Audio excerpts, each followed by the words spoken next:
Welcome back, everyone, to the deep dive. Great to be here. Today, we're jumping into, well, a really intense idea, pretty provocative, actually. Yeah, definitely. It comes from some source material we looked at, specifically a narration called Weaponize Pain to Get Paid. Mm-hmm. And it's about as direct as that title sounds, isn't it? It really is. The core idea this source gets into is taking life's toughest experiences. You know, the stuff most of us instinctively try to dodge or just run from. Exactly. And instead of running, treating it like raw material. Raw material, or the source uses words like fuel or even currency. Right, currency.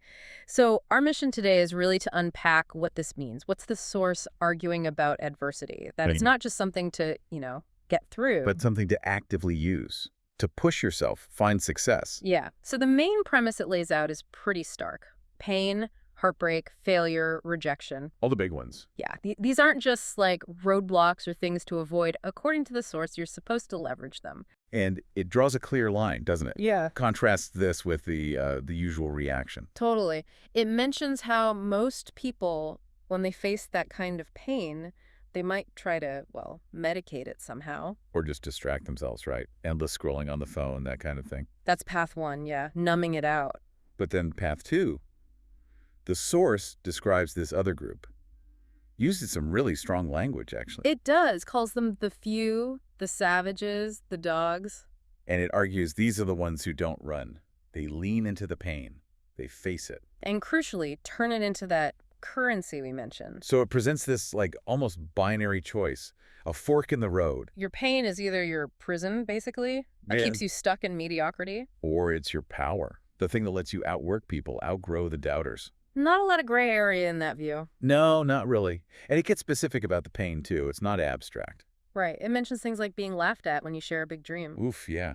Or the sting of betrayal, someone you trusted. Yeah. And that really visceral one, checking your bank account and seeing, the example given is $3.47. Wow. Yeah, that hits hard.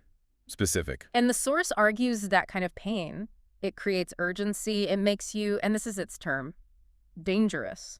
But dangerous not in a reckless way, it clarifies. No, more like relentlessly driven. Yeah. Focused because of that hurt, And what's interesting is how it connects this idea, weaponizing pain, to actual results, tangible stuff. Yeah, it gives examples. Someone turning, say, heartbreak into a successful side hustle, like 6 figures successful. Or using doubts from family, maybe skepticism, as literal fuel for the gym. Yeah. Pushing harder. And taking every L, every loss, every failure, and consciously flipping it, turning it into leverage for next time. It doesn't shy away from citing examples either. It brings up Andrew Tate. It does. And just to be clear, this is the source's perspective we're relaying here. Right. The source argues Tate took experiences of being, quote, beat up, rejected, mocked. And instead of, complaining or feeling sorry for himself, he used it.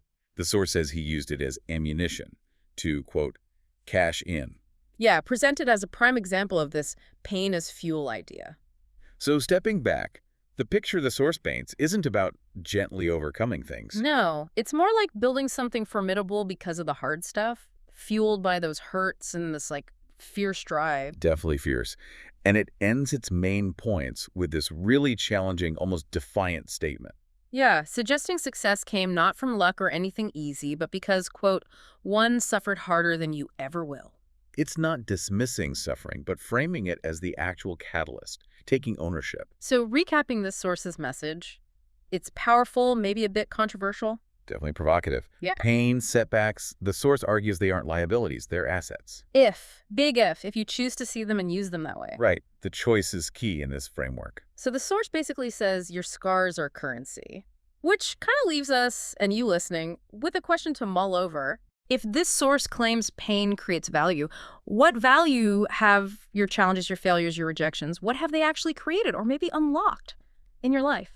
Something to think about.